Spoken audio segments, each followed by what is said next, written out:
Hi folks, I'm Jason and this is my daily vlog called Living with CMT. I hope you enjoy. Evening folks, it's Saturday evening, it's 20 past 6. Had a bit of a quiet day today. I've had a bit of problems in my stomach. I've had a lot of stabbing pains in my stomach today. They doubled me over quite a lot. Don't know what's causing it, but could be anything really. Sometimes it happens when I get stressed or when I'm thinking of things, when I'm worrying about things, it can happen. So it could be that. Not done much today, to be honest with you. Like I said, I've been trying to take it easy because my stomach's been playing up. I've done some surveys and stuff. Got a movie review coming up for you actually for a film I watched last night. Very unusual title actually. It's called 1920 London or London 1920, depending on where you look at it. I watched it on Netflix last night, and it's another Asian horror film, but it's got a bit of a difference to it. So I'll just pause now and then tell you the film 1920 London is a Indian horror film, but the unusual thing about it is it's part in India and part in London. And what it basically is, it's about an Indian princess who basically comes over to the UK, gets married to another Indian guy, and he gets cursed. He gets possessed by this demon witch creature. Now, the only way she can get him back is to ask for help from somebody who she should have loved years before, but because of him being a peasant, a penniless peasant, and her being a princess, she betrayed him in court. She basically, because he attacked somebody on her behalf, she denied it in court and said that he was stalking her and all sorts of stuff, and she didn't want nothing to do with him, and he ended up going to prison for 5 years. Anyway, she needs his help to help get rid of this curse, and she has to go to him. And he's famous for basically a bit like an exorcist, if you like, in our country, an exorcist. And he basically has to help. But there's a lot of twists. There's a lot of plot to it. It's pretty good, actually. It's one of the better ones I've seen. I would give it 6, maybe 7, actually. It's a really good story. There is a bit of singing in it, but you expect that because there's some scenes where it shows how things used to be between the main characters. And I think they put the songs in obviously to blend it together, which it does. It blends it together. It's not too over the top and too overpowering. The acting's really good. The special effects are not bad actually on the possession. It's pretty good because sometimes when you have somebody possessed, the special effects aren't very good, and it makes it look like some kids have done it with some crayons that they've had for Christmas, like. But this was pretty good, pretty convincing. One of the things that made me laugh in it, I know it's not a comedy, but obviously it's set in London and Asia and India. And even the scenes that were in London where they were talking to English doctors had English subtitles, which I thought was quite funny. They didn't need them because obviously what the doctor said came up in writing underneath. But yeah, all in all, I think I'd give it 6. I would, definitely. It's worth watching. If you get a chance to watch it, very good. 1920 London, or London 1920. Like I said, I can't remember which one it was. I think when I was searching for it on Internet Movie Database, it was called London 1920. But on the Netflix, when I found it, it was called 1920 London, I think. But yeah, it's a good film about possession, demons, witches. But there's a bit more to it than that, and it's worth watching for the twist. So if you get a chance, yeah, give that a bash on Netflix. You won't regret it. I don't know whether any of you use the app, the CMT app. Believe it or not, there is one called CMT and Me. And it's pretty good actually. It's not a bad app. I've filled in all the surveys today. I should have been doing it for a while, but I did it the first time I downloaded it about 6-7 months ago, and I've been naughty because I haven't done it since. And I did it all today and caught up with all the stuff.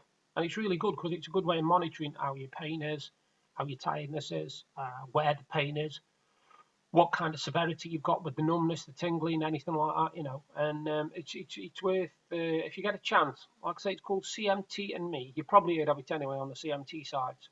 But for those who haven't got it, it's available on the app stores. It's free, completely free. You don't get charged nothing for it, or there's no extra charges either. So it's not like one of these apps where you have to buy and install stuff or anything like that. You don't have to do that stuff. But yeah, it's worth doing. If you get a chance, go on it. I've been on there, and like I say, I've got my monitoring on there and all that. But it's pretty good. It's worth doing. The other thing is obviously my Smash Bomb, my ratings. I've got 125 followers now, which is incredible, really. I do good reviews. I know I do good reviews because I won't just say whether I like a film or whether I don't. I actually say why I like it, why I don't, what's good, what's bad, what I recommend. I mean, on Smashbomb, if you put a film on there that hasn't been on there before, you are then allowed to credit yourself with putting that film on there. You basically put the year it was done, the director, the writer, the cast, the genre, the rating. You can leave a review or a synopsis of the film, whatever you want, you know. So if you get a chance and you like rating stuff, it's not just films. You can do films, games, books, apps,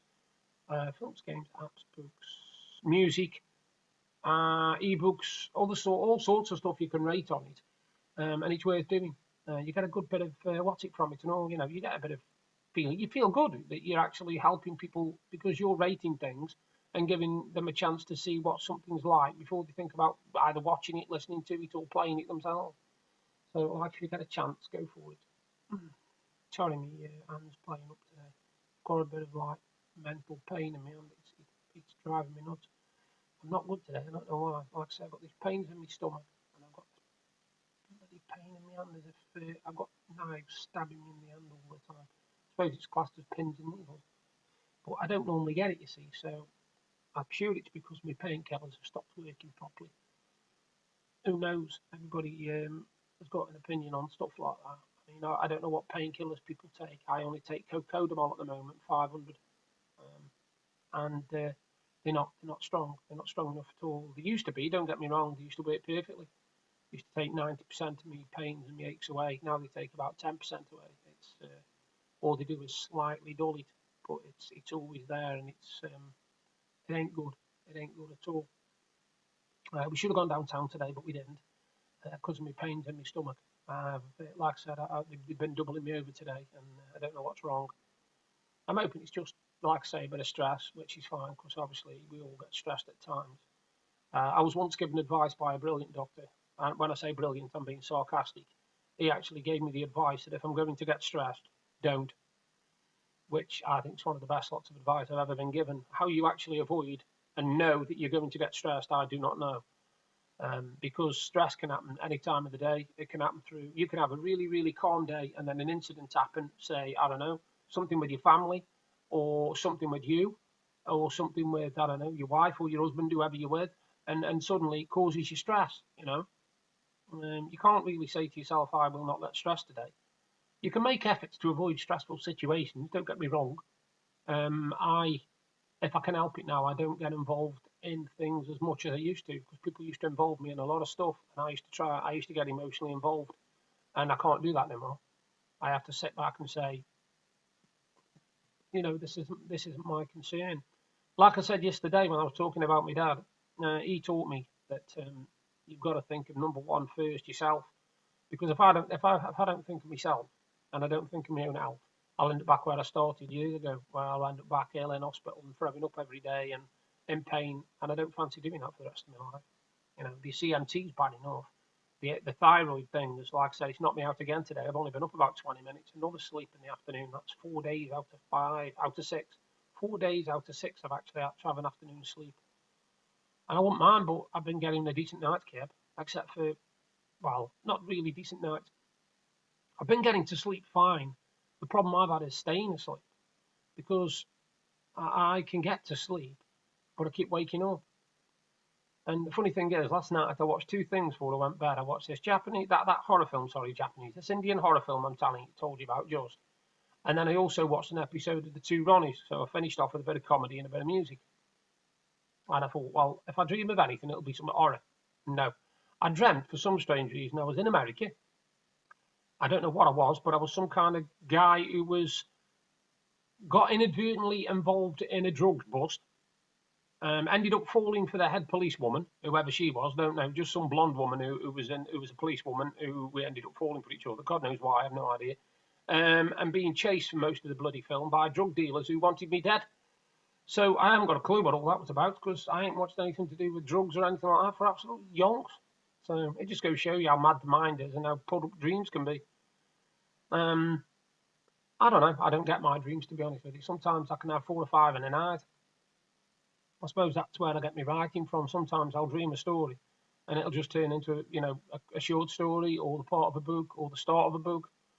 I've done some more on me what's it work, but only about 4 days ago now I wrote another 5 or 6 pages, and sometimes when I wake up in the morning I've wrote some more in my head, so I'll come down and I'll write that down as well, because my book sort of writes itself in my sleep sometimes, which is very, very bizarre. But I do like the fact that I have got a creative imagination, definitely, because it never stops. Sometimes it can be annoying because I don't get any peace from it. You know, even when I close my eyes and just want dreamless sleep, I won't get it. It's very rare I get dreamless sleep, and I'll wake up and I'll remember most of the things I've dreamt of. And some of them are nice, but some of them are disturbing, some of them are worrying. Um, you know, before now I've dreamt of killing people and all sorts of weird stuff. But obviously, I know we all have dreams like that, don't get me wrong.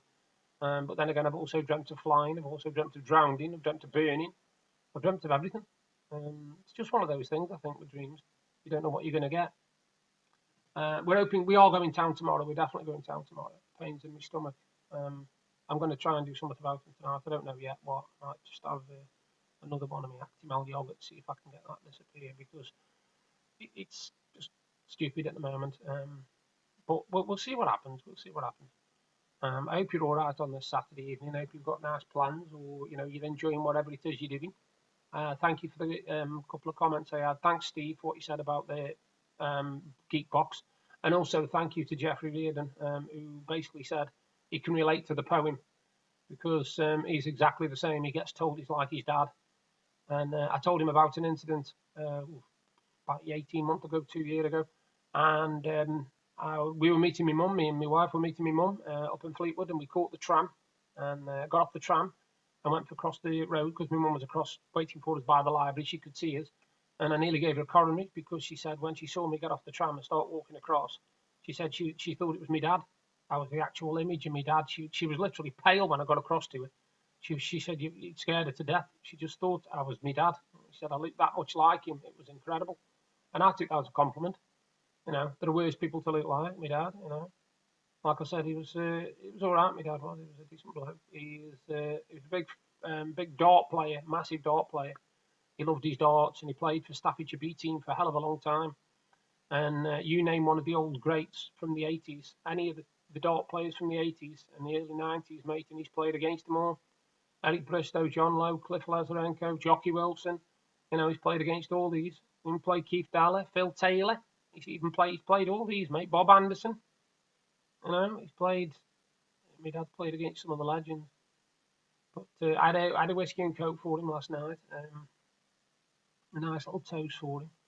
So yeah, he's like I said, he would have been 71 yesterday. So anyway, I'm going to disappear on that note before I get melancholy. I'm probably going to watch another film in a bit. You all take care, and I'll do another video tomorrow. Bye for now.